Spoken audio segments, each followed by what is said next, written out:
All of his co-workers were gone. What could it mean? Stanley decided to go to the meeting room. Perhaps he had simply missed a memo.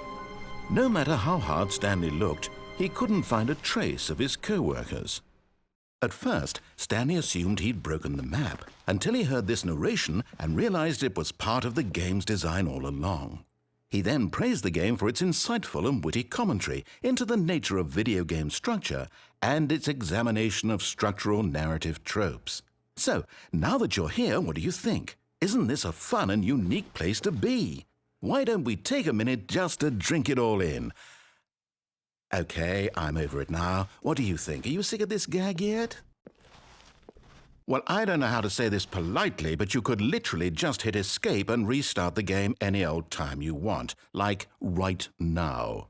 You could have done it just then. Now would also be an appropriate time to quit. Any of these points and so many, many more, all of them are appropriate. I'm enjoying what seems to be an internal conflict going on where you are literally unable to act on your own desires to restart the game. So, just to push the envelope, I'm going to try and make this as miserable as possible and see how long you can maintain. There once was a man named Stanley, who people considered so manly. But the truth must be told, he was not very old and was quite particularly gangly. What Stanley liked most was buttons.